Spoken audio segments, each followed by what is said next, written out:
Hi and welcome back to the channel from the lovely Lyme Park. So Mikey and me are here today to try and explain about how we would try to increase a dog's desire to retrieve these little bags of sand. So fundamentally a dummy for gundog retrieval purposes is just a bag of sand. It's rather boring. Now if you happen to have a dog that is naturally interested in these, congratulations. Probably don't need to watch this and go and enjoy your dog. However, lots of people do have problems trying to get these little things, or their dogs interested in these little things. So I'm going to just take a little bit of time trying to explain about how I increase my dog's desire to pick up dummies and how I try to increase their desire to do the things that I'm wanting them to do. I tend to call it motivation. You can call it what you like, it really doesn't matter, but we're talking about motivation to pick up dummies. Boring, aren't they? Bags of sand. What do you want me to do with that? Let's go and find out.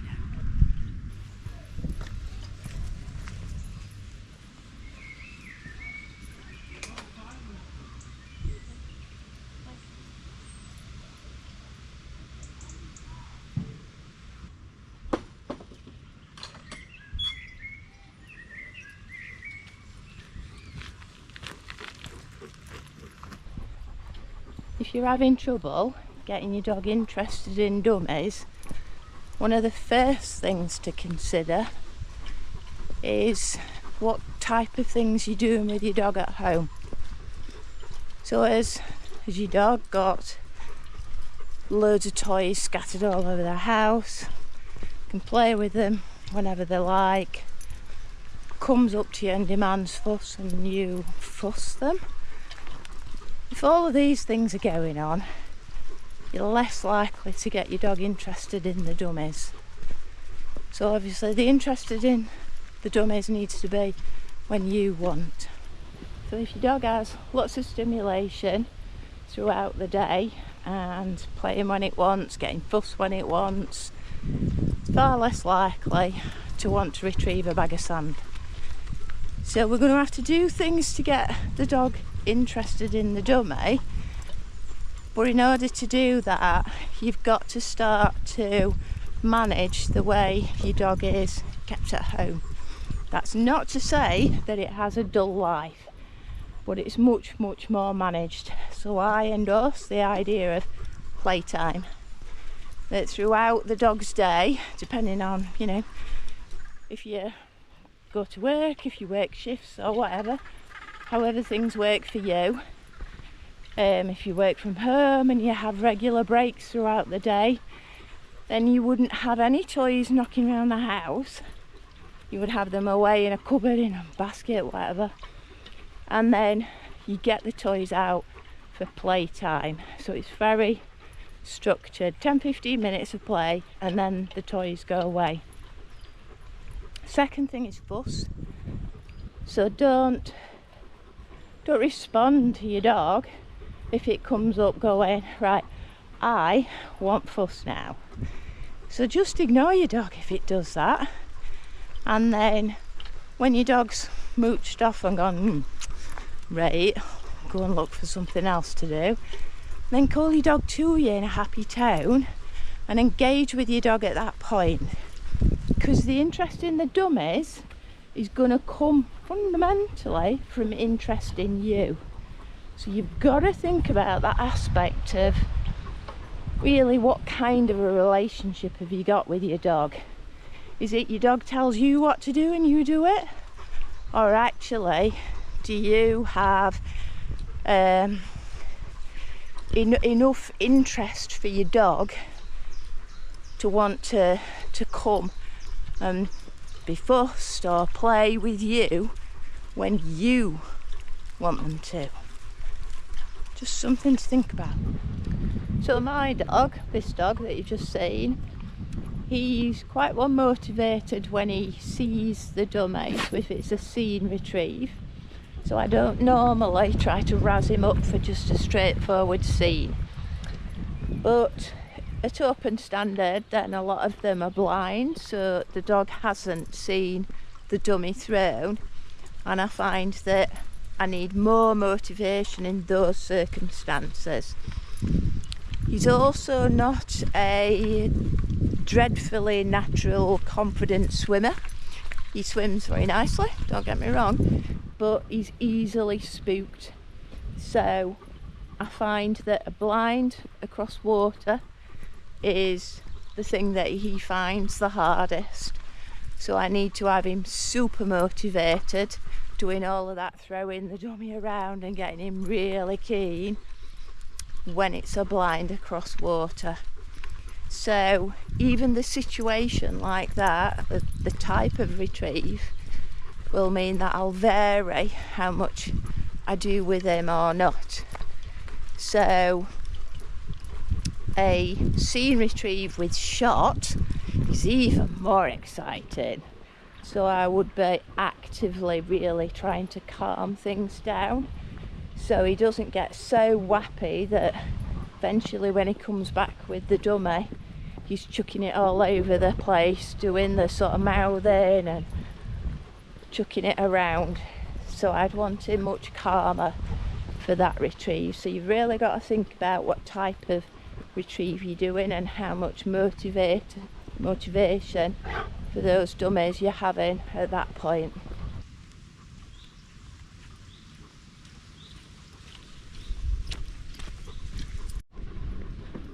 Last time I was here they didn't have all of these electric fencing, so you could actually wander off across the meadow, but now you can't. Right.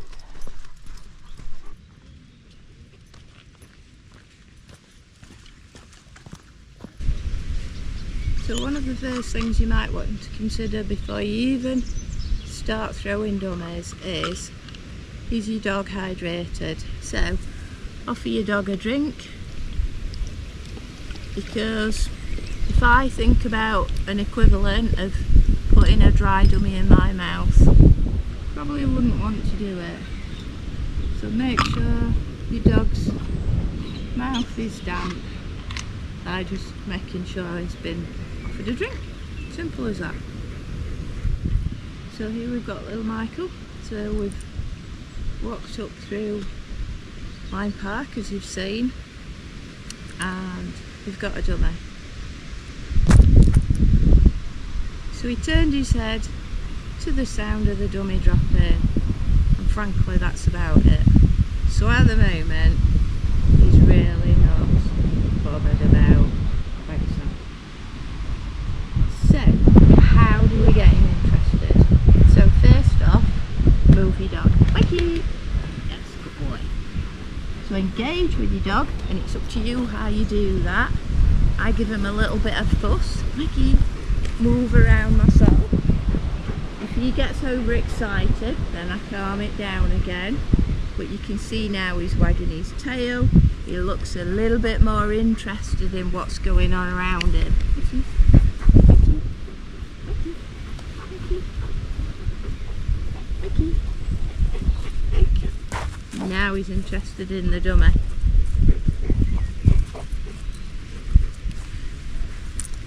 Okay, so next, move it. So if it's still, just like if I'm still, he thinks boring. I'll daydream about the smells I can smell. If it's moving, it's more interesting. What's this? Yeah. Boy.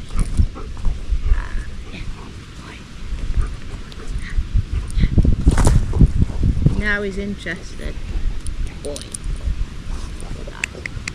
Right. Boy. Hey.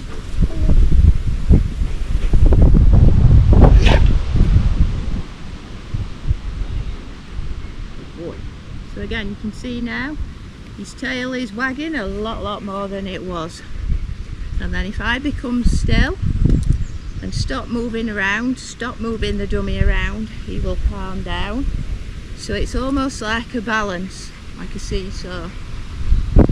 Got to get them interested, motivated in what they're doing by using movement, making yourself interesting. You control the dummy at the end of the day. The dummy is not going to make itself move on its own. You are going to do that.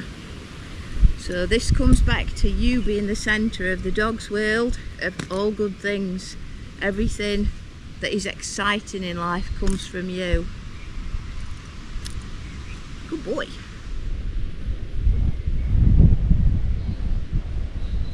So now you can see he is actually interested in the dummy. If I just move the dummy around, his gaze was following it. Where's it going? Sit. So then he's looked back to me, because obviously he's reasonably well trained, which is more or less a he would like to go get it. Left. Good boy. Yay! So he brings it back, and then I'm playing with it. Good lad. Good boy. Yes. Good lad. Good boy. Because I want him to really want this dummy. And he does now. So he's gone from it's a bag of sand, but I'd really like that dummy to sit.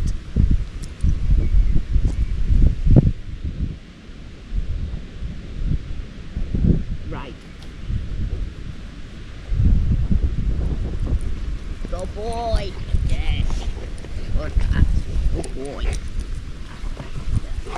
Good boy. Oh, yes. Good boy.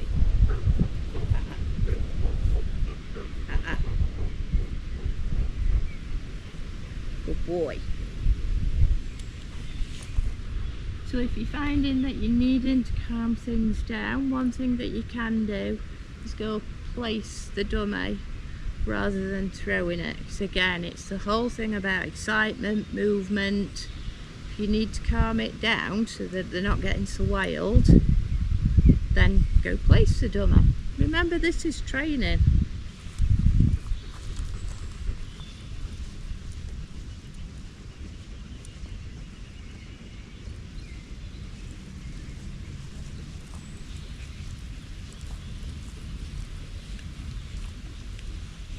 Right.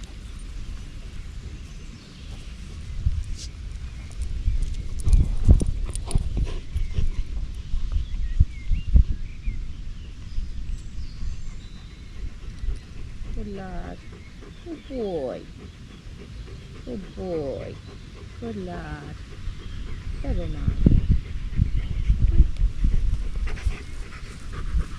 So there you'll see that when he came back with the dummy, didn't take it straight off of him, and I didn't do as much fuss stuff when I did take the dummy, because we're now trying to calm it down because he's got too much. So he's got too excited about go getting the dummy.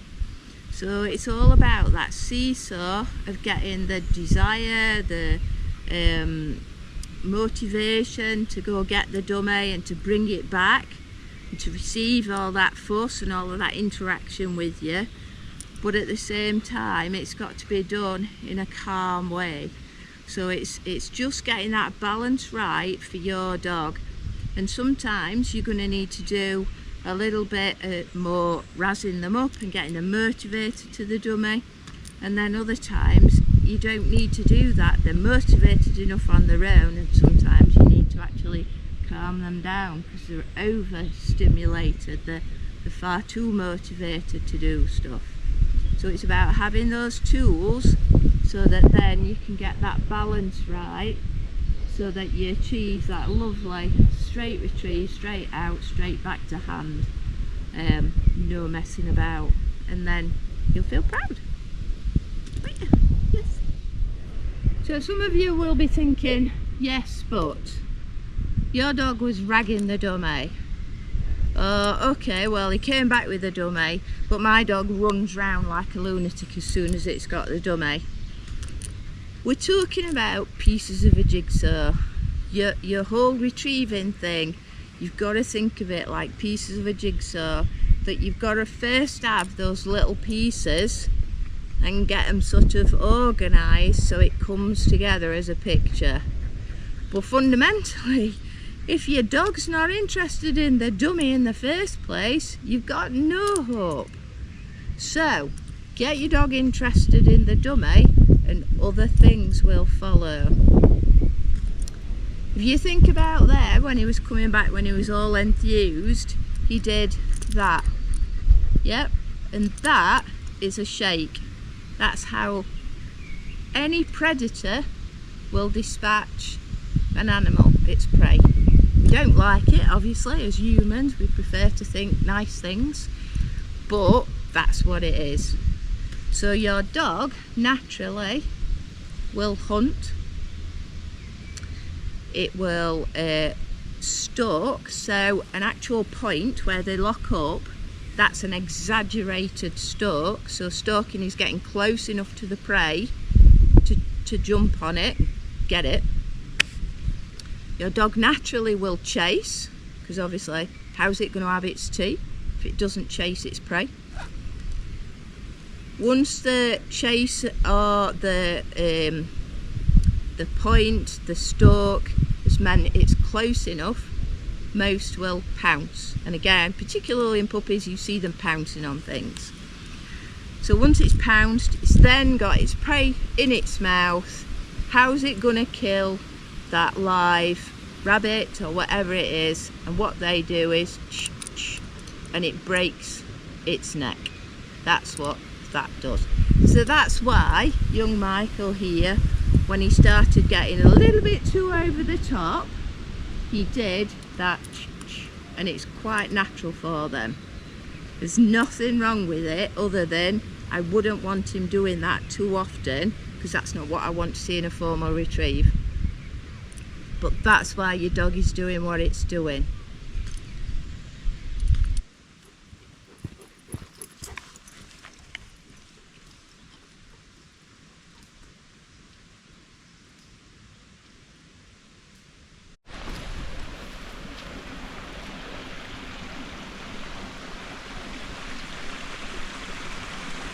So here in Lyme Park there's lots of lovely places, but also lots of wildlife. So here you can see Michael is smelling this little valley, and he's not just sniffing the beautiful azaleas and rhododendrons, he's smelling all of the rabbits and deer, squirrels, pheasants, probably partridge, absolutely all sorts.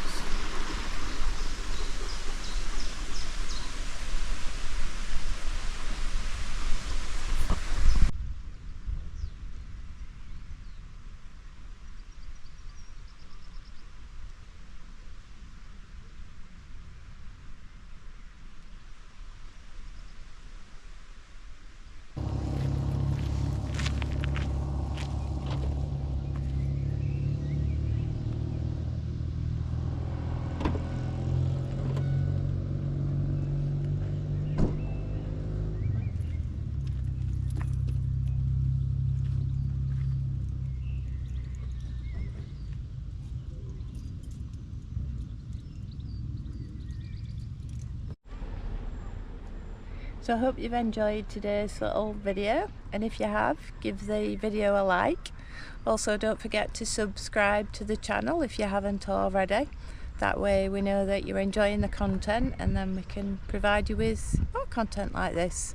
If you have any particular requests for subjects that you'd like us to cover, obviously let us know that as well, and we will do our best. So from me and from little Michael, we'll say cheerio and happy dog walking.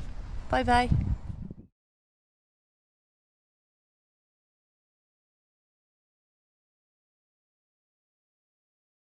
have, for me, when they do bring it back, that's when they get the wow, this is lovely, and you then sort of calm it down.